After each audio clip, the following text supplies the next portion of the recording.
नाजरीन अस्सलाम वालेकुम, आपकी खिदमत में एक नई वीडियो के साथ आपका मेज़बान हाजिर है। नाजरीन 2024 का जो इलेक्शन हुआ है, किस तरह ये इलेक्शन हुआ है और किस तरह हुकूमत दिलवाई गई है, मुस्लिम लीग नवाज वालों को पूरी कौम जानती है। लेकिन लीगी रहनुमा जो हैं वो अपनी पार्टी की हर प्रोग्राम में चापलूसी करते हैं।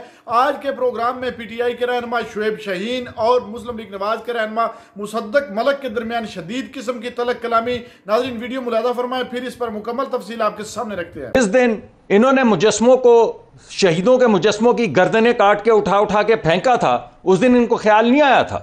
जिस दिन ये कह रहे थे कि हम और कहां जा यार बात कर रहे हैं, जब इन्होंने कहा था कि हाँ और कहां जा रहे हैं, कोर कमांडर के घर जा रहे हैं, जो अल्फाज ये आप बोलेंगे मैं भी आपको नहीं बोलने दूंगा। नहीं मेरी भी तो अभी भाई, अरे भाई हाँ, तो आपसे भी जो छीनेगा गलत छीनेगा या सही छीनेगा ना, हमें क्या पता। मैं आपने तो कभी शुएब साहब आप बताइएगा, आज कुछ जजेस ने तो ऐसी पोजीशन इख्तियार कर ली थी, मुझे लगता था कि अगर आज मामला समात की तरफ गए तो ये तो बड़ा क्लियर कट नज़र आ जाएगा कि कौन हाँ में है और कौन ना में है। लेकिन समात आगे चलेगी मंडे को, लेट्स सी कि क्या सामने आता है।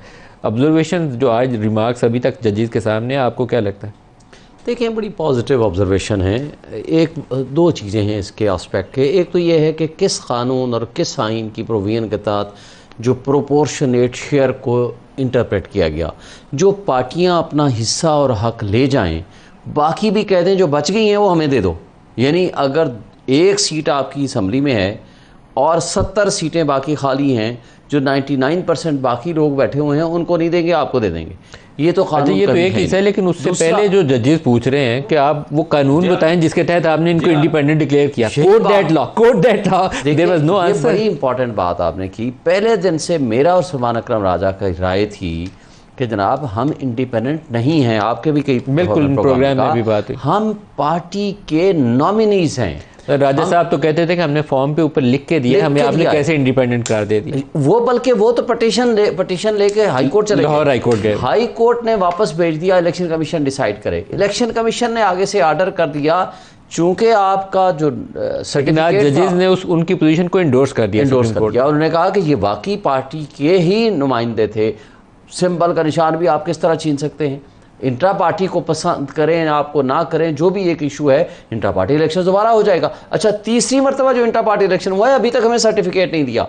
आज तक वो रख के बैठे हुए हैं इलेक्शन कमीशन, उस पर फिर इतराज लगा दिया। लेकिन जजेस आप गिने तो जस्टिस अतर नीला, justice Mansoor, justice Mandokhail, justice Munib, justice Ayesha, ये बड़ा क्लियरली इस लाइन मंसूर शाह साहब, जस्टिस बाकी मोहर लगा रहे हैं इस पॉइंट ऑफ व्यू के ऊपर। तो मुझे तो आज लगता था कि मामला आइन की तशरीह का मामला इस बेंच के अंदर वो खुल के नजर आ रहा है कि बेंच क्या कह रहा है। देखें ये, बल्कि वो जो इसका दूसरा हल भी एक है और भी ज़्यादा सिंपल तरीके से, वो जो जजमेंट, जो मुतनाज़ा जजमेंट है जिसके खिलाफ रिव्यू पेंडिंग है, उसको भी ये लार्जर बेंच में पेश कर देना चाहिए।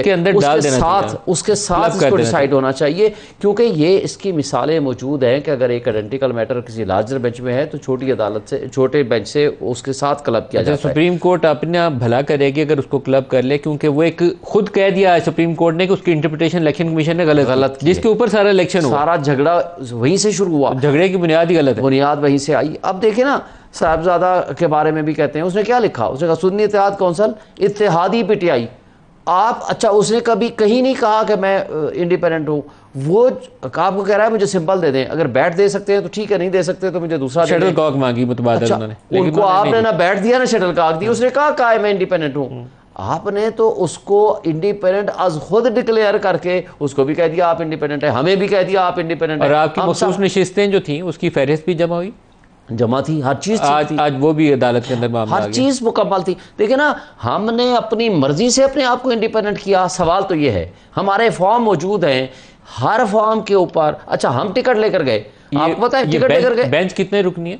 13 रुकनी बेंच। तो ये बड़ा मानी खेज होगा इसका, अगर आएगा तो स्प्लिट जजमेंट ही, क्योंकि वो नजर आती है जजों की तकसीम है, लेकिन बड़ा मजे का होगा कि कौन किस तरफ जाता है। लेकिन देखिए ना सर, बात यह है कि अगर आइन की तशरीह, चलो कह रहे हैं कि जी हमारे साथ जाती हुई, देखें जब ये सिंबल जो होता है ना जनरल इलेक्शन में, सेनेट के इलेक्शन को अभी फॉर द टाइम साइड पर रखें, सेनेट का कोई इलेक्शन थोड़ी है। 70% हमारी आबादी नाखादा है। ये बुनियादी इंसानी हक है उस नाखादा आबादी का कि जिस पार्टी को वो वोट देना चाहें वो सिंबल के ज़रिए वो उसको आइडेंटिफाई करके वोट दें। ठीक है, वो जब आप हक छीन रहे हैं ना, ये एक पार्टी का हक नहीं छीन रहे, ये पूरी आवाम का वो हक है जो हमारी नाखानदा आबादी है, जिसने सिर्फ शनाख्त के ज़रिए वो वोट देना है, आपने उस हक से उसको महरूम किया है। ये बहुत बड़ा जुर्म है। इस तरीक़े से देखें, पढ़े लिखी दुनिया में वहाँ सिर्फ नाम चलता है, काफ़ी है, आपको सिंबल देने की ज़रूरत नहीं है। लेकिन सिंबल यहाँ जब दिया जाता है, क्योंकि पाकिस्तान या हमारे इस सब कॉन्टिनेंट में जहां आपकी वोटर को सहूलत देने के लिए, ये बात सही है डॉक्टर मुसद्दिक। तो अच्छा, फिर वो जो मुतनाज़ा है, इनका हक तो ठहरा इंसानी, हमारा क्या था, हैवानी? नहीं, मेरी भी तो अभी भाई, अरे भाई हाँ, तो आपसे भी जो छीनेगा गलत छीनेगा या सही छीनेगा ना, हमें क्या पता। आपने तो कभी नहीं कहा, मेरी बात सुनिए, इनके तमाम हुकूक हैं इंसानी, बाकी हैं हैवानी, बाकी किसी का दुनिया में कोई हक नहीं। ये अपनी पार्टी के इलेक्शन ना करवाएं, इनको दोबारा मौका मिले, ये फिर भी ना करवाएं, उसके बाद पार्टी को इलेक्शन कमीशन कहे कि आप पार्टी नहीं रहे, मगर ये इंडिपेंडेंट नहीं। हमारे यहां सिर्फ इस वजह से कि मियां नवाज शरीफ के सिग्नेचर थे, ना पार्टी पे कोई एतराज, ना पार्टी डिस्क्वालीफाइड, सिर्फ इस वजह से कि पार्टी के ऊपर सिग्नेचर टिकट के ऊपर मियां नवाज शरीफ थे, सारे इंडिपेंडेंट हो गए, निशान चला गया। मगर वो तो हैवानी हकूक थे, उनसे क्या फर्क पड़ता है, हमसे क्या फर्क पड़ता है? देखिए, फर्क सिर्फ इनको पड़ता है। इमरान खान ने इसका पैमाना हिवानी वाला जो आपने कहा ना, खुद ही तय कर दिया हुआ। वो कहते थे कि न्यूट्रल तो जानवर जी, होता वो जानवर और भी बहुत कुछ। अभी तो मैंने हैवानी तो मैंने बड़ी एक हमारे दोस्त हैं तो मैंने बड़ा मौजूद जो अल्फाज ये आप बोलेंगे, मैं भी आपको नहीं बोलने दूंगा। सारा प्रोग्राम इसी तरह चलेगा, आप नहीं काट सकते, काट नहीं सकते। जब ये बात ऐसे चलेगी तो बराबर चलेगी ना तराजू।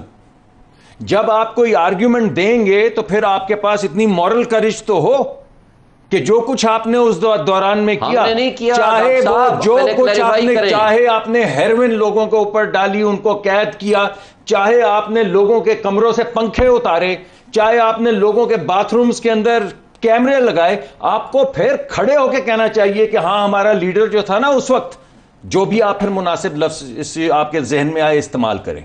देखिए, ये यकतरफा तो नहीं हो सकती। उस वक्त मरियम नवाज का होटल के कमरे का दरवाज़ा तोड़ना वो भी घटिया हरकत थी, और इस तरह इद्दत का केस खुलेआम चलाना ये भी घटिया हरकत है। आप सियासतदानों को कुछ मामलात के अंदर रख रखाव का मुजाहरा करना चाहिए। हर मामले में एक दूसरे को चोट डाकू और वो जो कुछ आप अल्फाज बोलते हैं वो नहीं बोलना चाहिए। कुछ असूल वज़ा कर लें। आपने अच्छी बात की। मुझे बताएं, आपको याद है जब ये कराची में वाक़या हुआ, उसके ऊपर शिकायत की गई, बिलावल भुट्टो ने की, क्योंकि उनका सिंध गवर्नमेंट का मामला था, और कोर कमांडर की तब्दीली हुई। मुझे बता दें, आज जो कुछ जराइम की आमाजगाह इन्होंने बना दिया, चादर ब्रिगेडियर थे आई थिंक, जो भी था, सेक्टर कमांडर को चेंज किया या कोर कमांडर को चेंज किया गया, सेक्टर कमांडर जो इन्वॉल्व था उसमें। बात यह है कि आज जो कुछ जराइम की आमाजगाह इन्होंने जो बनाया हुआ है, इनकी हुकूमत थी उस वक्त। अब बात अब करने देना डॉक्टर साहब, फिर अब आप में इतना हौसला हो कि बात सुनने की आदत डालें। मुझे ये बताएं, जिसने हीरोइन डाली थी एएनएफ का, आज भी वो सर्विंग बंदा है, की है आपने कोई कार्रवाई? तो रिटायर हो गया वो, एएनएफ वाला सर्विंग नहीं है। ना उसको जिनने कहा था कि रिटायर के बाद सिविलियन अल्लाह को जान देनी है। सुन लेना आप डॉक्टर साहब, आप आदत डालें ना सुनने के भी। सिविलियन के खिलाफ तो अब आप कोई भी मुकदमा चला सकते हैं, आपकी हुकूमत है ना, लाएं उसको कटहरे में। आप क्यों नहीं करते? आप में जुर्रत है तो। लेकिन क्योंकि वोट को इज्जत दो के नारे को बेच के आपने बूट को इज्जत दो का नारा उठा लिया। इसलिए आज मुझे बताएं, एएनएफ वाली अब आप जस्टिफिकेशन दे रहे हैं कि अगर हमने गलत किया था, हमने नहीं गलत किया, जिसने गलत किया। देखें, प्राइम मिनिस्टर कैबिनेट के सामने रिपोर्ट आई थी, प्राइम मिनिस्टर को उसको प्राइम मिनिस्टर ने कहा था कि मैं मूंछों से पकड़ के इसको मौत की काल कोठरी में डालूंगा। इस तरह डॉक्टर साहब, आप मुझे बात करने दें, मुझे एक बात है, ये खान साहब का जुमला था, अगर कोई भी हुकूमत के सामने कोई ऑफिशियल मिस स्टेटमेंट, गलत स्टेटमेंट देता है, वो जिम्मेदार है, आज उसके खिलाफ कार्रवाई करें।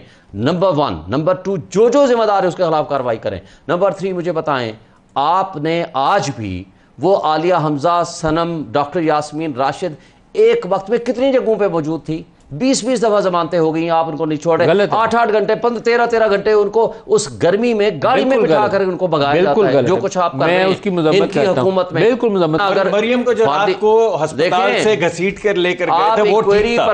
कोई और जो जरदारी साहब की बहन को रात को 2 बजे उठा के लेकर गए थे, वो ठीक था। यानी नहीं, ये सारे गलत काम है। नहीं सर, सिर्फ वो खवातीन जिनका ताल्लुक पीटीआई से वो ठीक है, बस बाकी कोई खवातीन है का ज़माना हमने माज़ी में कभी नहीं देखा, ये हमने माशाअल्लाह में भी नहीं देखा जो कुछ आज हो रहा है। अभी भी देख, लेकिन डॉक्टर साहब ये आप यजीदियत का ज़माना लेकर आए हैं। डॉक्टर यास्मीन कैंसर सर्वाइवर हैं। मैं आपको एक डॉक्टर यास्मीन के साथ जो कुछ होता है वो दुरुस्त नहीं है। मैं आपको बता रहा हूँ, आपको उसके साथ नरमी का रवैया करना चाहिए। हमने तो नरमी का रवैया नहीं करना, अदालत ने करना है। मैं जो आपको बताना चाहता हूं वो ये है, जिस दिन इन्होंने मुजस्मों को, शहीदों के मुजस्मों की गर्दनें काट के उठा उठा के फेंका था, उस दिन इनको ख्याल नहीं आया था। जिस दिन ये कह रहे थे कि हाँ और कहां जा यार, बात बना रहे हैं, जब इन्होंने कहा था कि हाँ और कहां जा रहे हैं, किसने किया, कोर कमांडर के घर जा रहे हैं, उस दिन क्या आप मुलव्विस थे, आपकी पीटीएम मुलव्विस थी। जिस दिन इन्होंने 9 मई की कोई जस्टिफिकेशन, जिस दिन इन्होंने यहाँ पे खड़े होके ये बयानात दिए थे कि चलो जरा जीएचक्यू के दरवाजों के ऊपर लेकर चलो, उस दिन क्या था? जिस दिन उन्होंने अस्करी टावर को आग लगाई थी, उस दिन क्या था? अब हम तो छोड़ देते हैं ना, हम कहते हैं बनाए कमीशन, तो असल जो इन्वॉल्व है उसके खिलाफ कार्रवाई करें। ऊपर तो कार्रवाई नहीं, और किस पे कर रहे हैं? जो प्रेस कॉन्फ्रेंस करे उसको आप कहेंगे एक ब्रेक ले लें। नाज़रीन, आपने वीडियो मुलाजा फरमाइए। नाज़रीन, मुस्लिम लीग नवाज के जितने भी रहनुमा है ये हर प्रोग्राम में पीटीआई पर ताबड़तोड़ हमले करते हैं। नाज़रीन, जिस तरह मुसद्दक मलिक जो है बार बार कह रहा है कि इन्होंने मुजस्मों को आग लगाए, बुतों को तोड़ा गया, इन्होंने 9 मई का वाकया किया, इन्होंने ये किया वो किया, जबकि पीटीआई और बानिया पीटीआई जो है वो बार बार एक ही लफ्ज बोल रहा है कि आप तहकीकाती कमेटी क्यों नहीं तश्कील देते। तो इनको आखिर प्रॉब्लम क्या है, ये तहकीकात क्यों नहीं करवाते? जब ये तहकीकात करवाएंगे तो पता चल जाएगा कि 9 मई के वाकया के असल जिम्मेदार कौन है। इनको पता है कि 9 मई करवाने के पीछे हमारा अपना ही हाथ है, इसलिए ही ये तहकीकाती कमेटी तश्कील नहीं देते। हत्ता कि इस दौर में, इस वक्त में जब सीसीटीवी भी मौजूद है, तो तहकीकाती कमेटी इनको तश्कील देनी चाहिए ताकि दूध का दूध और पानी का पानी हो जाए। नाज़रीन, सिर्फ इस वक्त ये चाहते हैं पीटीआई को दबोचना और मुसलसल ये काम इसी में लगे हैं, लेकिन हर प्रोग्राम में बैठकर अपनी पार्टी की इनके जितने भी रहनुमा चापलूसी में लगे रहते हैं, और जब हकीकत पर मबनी बात आती है तो उससे ये कतराते हैं। नाज़रीन, आप जानते हैं कि मुस्लिम लीग नवाज वालों ने 2024 के इलेक्शन में जो कुछ किया है सबको पता है, लेकिन ये लोग अपने मुंह से इतराफ करने के लिए बिल्कुल तैयार नहीं है। नाज़रीन, आपको क्या लगता है शुएब शाहीन और मुसद्दक मलिक के दरमियान जो भी गुफ्तगू हुई है, ये जितनी भी तलक कलामी हुई है, इनमें गलत और सही कौन है? वीडियो के कमेंट सेक्शन में आपने अपनी कीमती राय से लाजमी नवाजना है, और अगली वीडियो तक आपने मेजबान को दीजिए इजाजत। अल्लाह हाफिज।